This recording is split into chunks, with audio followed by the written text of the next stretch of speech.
Hey there, Patriots. It's Praying Medic. This is my latest QAnon update. Today is Friday, May 4th, and this is a supplemental update.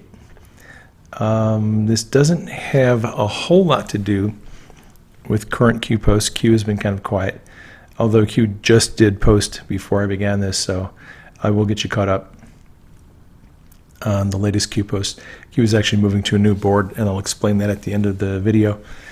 This is a supplemental video that is going to take a look at some things that Q has alluded to that I haven't discussed previously, and some things that were posted by the person known as FBI Anon.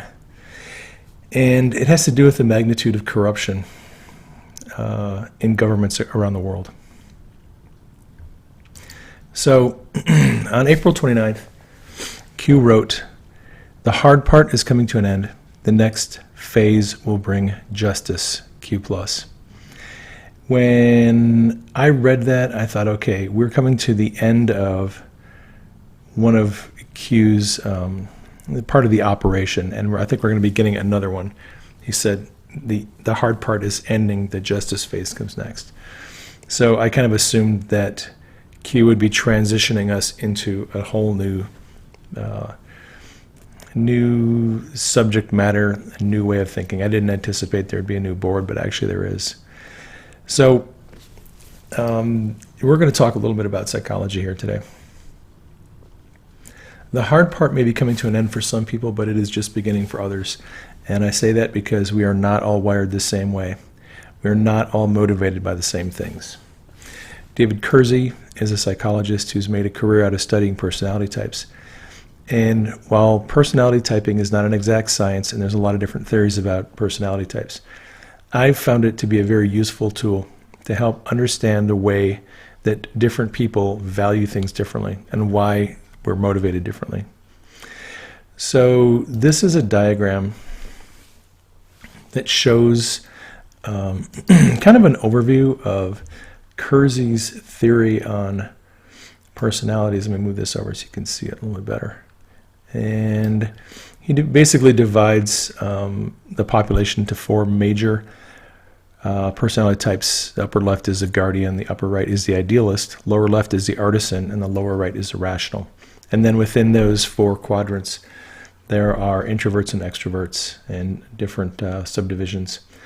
In this message, I'm going to talk mainly about the guardians and the idealists because they view things so differently that, generally speaking, they don't come to agreement on things like justice. And so that's the purpose we're going to have this discussion here. Let's see. The idealist tends to find fulfillment in their search for wisdom, harmony, peace, love, truth, and justice. Idealists are somewhat abstract thinkers, and they tend to be emotionally driven, and they tend to trust their instincts. Some famous idealists are Martin Luther King, Mahatma Gandhi, and Jimmy Carter. There are many others, but those are just examples of the kind of person that idealist personality is. Most people who are considered truthers are idealists. Their drive to know the truth causes them to question explanations. The evidence they deem to be flimsy is just evidence of a cover-up. Their instincts often tell them something is fishy. They tend to trust their instincts a lot. As much as the idealist wants to know the truth, they also want to see justice. These virtues are written into their DNA. All right, so I would imagine a lot of people who are following Q are idealists. They're interested in justice. They're interested in the truth. They want to know the truth. I always have these conversations with people online. Don't you want to know the truth? And I'm like, well, I know Jesus, and Jesus said, I am the way, the truth, and the life. What they're saying, what they really mean is, don't you want to know the facts? Don't you want to know what really happened in, JFK assassination or whatever? And my answer is, honestly, no, I don't. I'm not that curious. I'm not that curious to know about all those things. It's just not what motivates me. If you look, I look at the profiles of people that follow me on Twitter ever since I started doing Q, and the word truth can be found in a lot of those profiles. These people are really driven by a knowledge to want to know the facts, want to know what really happened. However, I am not an idealist. I am a guardian. I am wired differently than most of the people who follow Q. And I'm not doing this because I have this insatiable desire to know what really happened or to know the truth. I'm doing this for different reasons. It's not because I want to see justice. Guardians we value things differently. We find great value in laws, protocols, traditions, societal norms, institutions, and especially government. We know that government is intended to keep us safe and sane. Guardians need to know that society is not on the verge of collapse. We see it as our personal responsibility to maintain law and order. Guardians are driven by a strong sense of civic duty. We feel most fulfilled when we are serving and helping other people, which is why most of the cops, nurses, paramedics, and soldiers that you know are guardian personality types. Nearly half the population is made up of guardians. So I'm not following Q because I need to know the truth. I do my research, build my threads, and do my videos because I'm providing a service to you, and that gives me a sense of fulfillment. That is just how guardians roll. The fact that I'm a guardian also explains why I don't watch the videos people send me. I don't have a burning desire to know the truth and the facts behind all the things that are going on in the world. I just don't. I have people send me links to videos on Twitter and email all the time. I don't watch 90% of them. I don't have the time, and I really don't have the interest. I'm a bit different than most of the people who are out there doing these videos. So as you can see, guardians and idealists, they have different values and different priorities, and they see things differently. And these differences, I believe, are going to come to a head as we move into the justice phase of the takedown of the criminal element in government. So I have seen many people demand that all the evidence against the criminals in government be made public and that all the criminals be prosecuted. No exceptions, no deals. All right. And I get that. That's just how some people, they want to see everything prosecuted, all the evidence. They want to know what's going on behind the scenes. There is, however, a problem with that. And if you are an idealist, you're not going to like the explanation. But I think you need to hear it, and not from me, from people inside government who know exactly how bad the corruption is. So we've been hearing from Q for a long time. We can't imagine the depths of evil that these people are guilty of. And when Q says that, he's not exaggerating.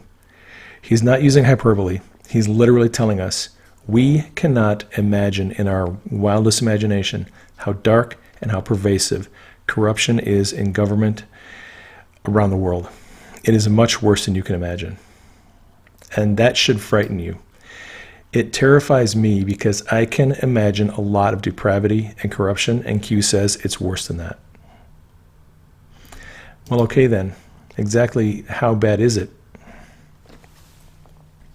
I'm going to take you back to July 1st of 2016. This was before the election. This is actually days before James Comey announced that they were closing the Clinton email investigation. And this is when an anonymous FBI agent got on 4chan and said, hey, I have knowledge of the Clinton email investigation. If you'd like to ask me questions, I'll give you answers and I won't give too much away. So one of the Anons on 4chan asked is Hillary going to be indicted? And the agent said this. Let me see if I can get this in for you so you can read it. Move this over. And there we go. The Anon said, FBI Anon said, there's intense pressure for us not to indict Hillary. I'm posting from a position of near anonymity and enough plausible deniability to evade prosecution, as we all have been given gag orders. These Anons often will tell you that they have to give disinformation so that if they ever have to take a polygraph test, they can say they were giving disinformation and they'll pass their polygraph. The Anon also said there is enough for evidence for Hillary and the entire government to be brought down. People do not realize how enormous this whole situation actually is. Whether she will or will not be indicted depends on how much info about others are involved gets out, and there are a lot of people involved. All right. At this point, FBI Anon, his take was, if Trump gets elected, Hillary might get indicted. If Hillary wins the election, it's over. So what did he mean when he said there's enough evidence for the entire government to be brought down? He elaborates, killing Hillary, some of the Anons just said, hey, why don't you guys just take out Hillary, just kill her. And the FBI guy said, killing Hillary is not going to make the problem go away. The problem is with the Clinton Foundation, as he mentioned before. He said, imagine it as a massive spiderweb of connections and money laundering implicating hundreds of high-level people. Although I don't have a high opinion of Hillary, she's just a piece, albeit a big piece, of this caca storm that we got going on. So the FBI Anon elaborated again on some other questions.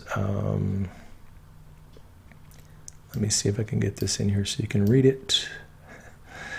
And there we go. So his opinion was the entire government is guilty of treason, which is why Hillary's death would not cease the investigation or prevent further scandals. Many, many people are involved. The entire government is guilty of treason. And then he said there's already enough to indict Hillary. Comey has been trying to stall because he doesn't want to face the Clinton machine, as well as the rest of the D.C. But this case would explode into a million other cases if it was fully brought to light, and then we would be one agency competing against actually prosecuting the entire government and a horde of other interests. It's a very tense and uncomfortable position. Then he goes on to say that Lynch is just trying to save her own hide. So the Anon here, FBI Anon, is trying to tell the Anons on 4chan, this is much worse than anyone knows.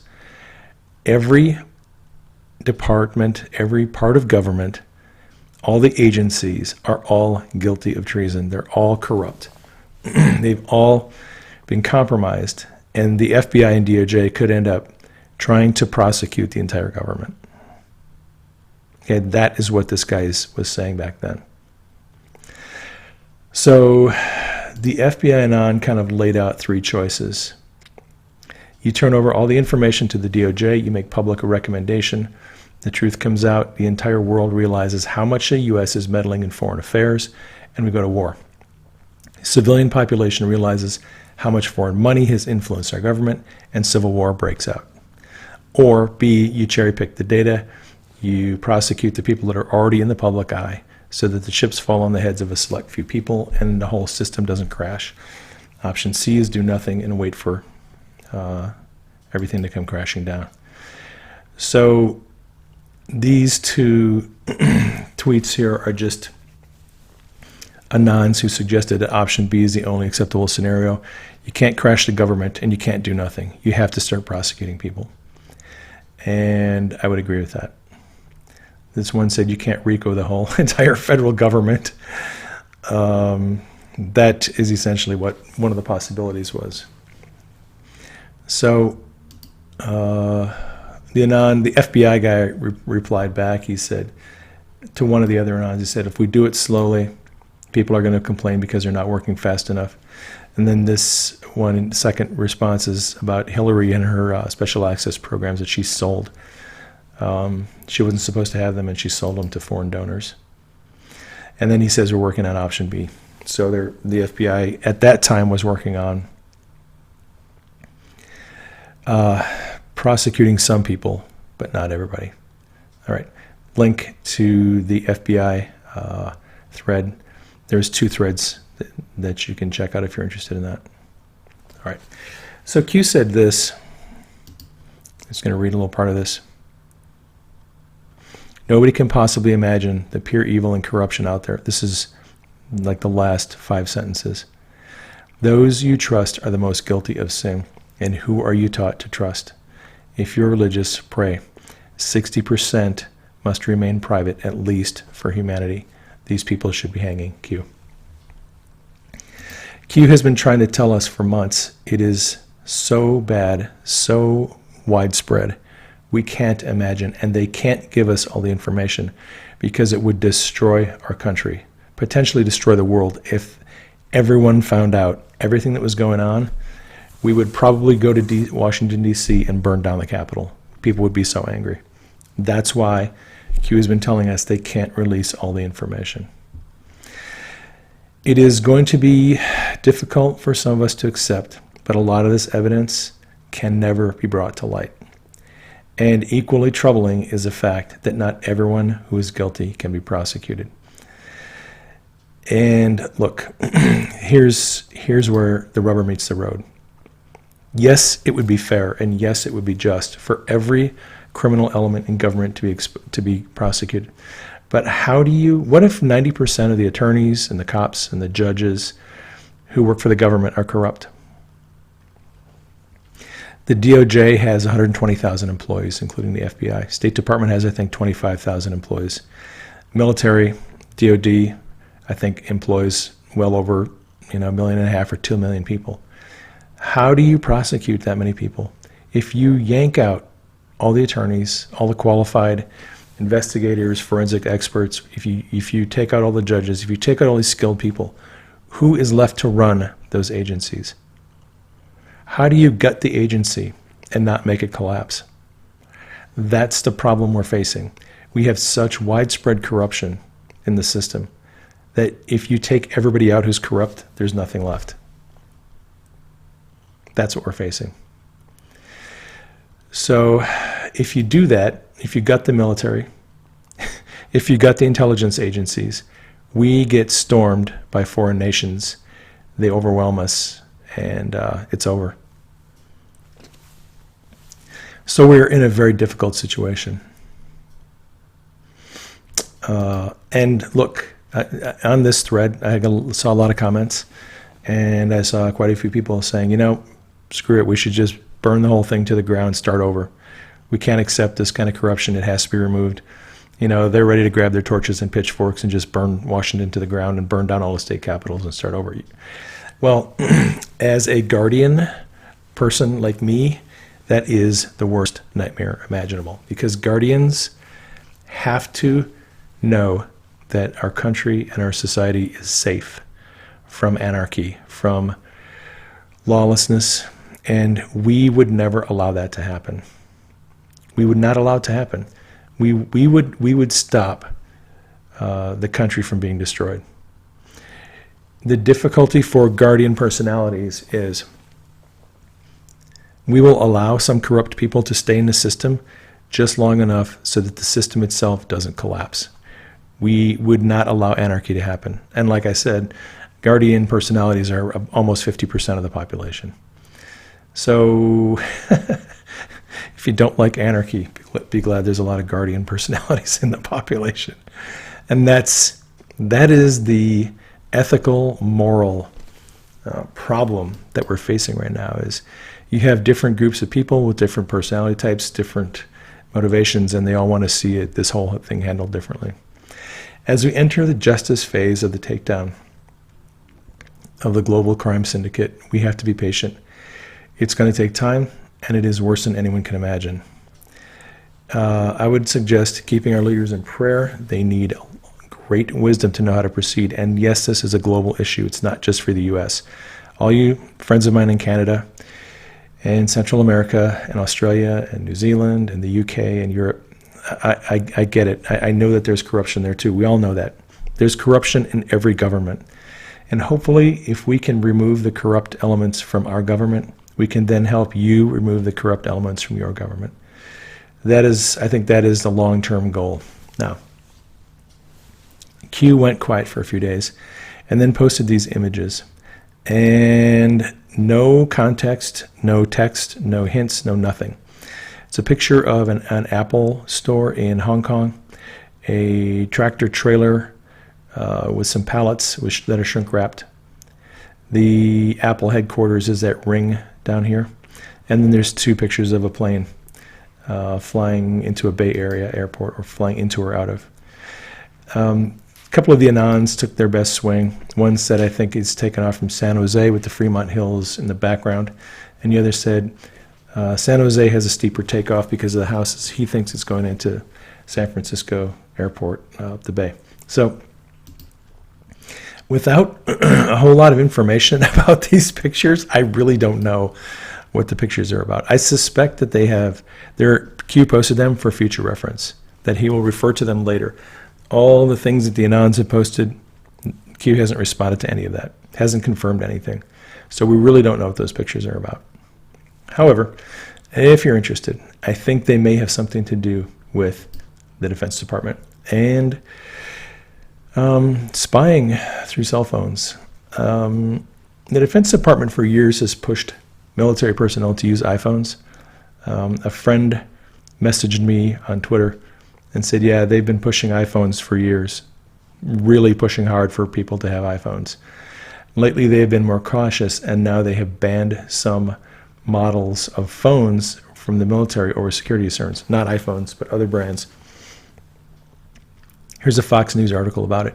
Pentagon orders stores and commissaries across the country to ban certain Chinese-made phones amid spying. Essentially, Q has been telling us about this, that technology, phones and tablets and devices made in China, they have been using backdoor software to spy on us. And if that gets into the military, and if China is spying on our military through phones, that is a big deal. I think that's what Q may be getting at. I don't know for sure. Not certain. All right, this morning, Q posted this. It is a flag, and it is a trip update, trip code. So this is Q's old trip code, and he's letting us know he's updating his trip code. This is the new trip code. Right here, still has the Q, different code, and he's confirming he's got a new trip code. That trip code is on a new board. That board is called Patriots Fight. And so the first board that Q used was great. He actually was on 4chan for a while, but the operation was called Great Awakening. And then he eventually ended up creating a board on 8chan called Great Awakening. And then that board got blown up. And now Q is posting on 8chan/Patriots Fight. Okay, new board. I believe it is a new phase of the operation. I believe Q has given us a signal that there's a new operation beginning. There's a new board. And so we're going to be talking about some new things from this point forward. What are we going to be talking about? Well, Q posted this. Future comms, pre_stage, ELE_Y. Does that mean election? Pre_stage, SEC_Y. Is that security? Pre_stage, DIR_Y. And then cap_Y in brackets on ready Q. So I think Q may be laying out some agenda items for this next operation, this next phase of the operation. And of course it's in code. As the operation moves forward, Q will give us more information. That is all I have for you today. Love you all. Thanks for sharing this on social media. Thanks for red pilling your friends and family. Thank you for your prayers for me and the president and Q and the team. I am going to sign off. I will catch you on the next broadcast.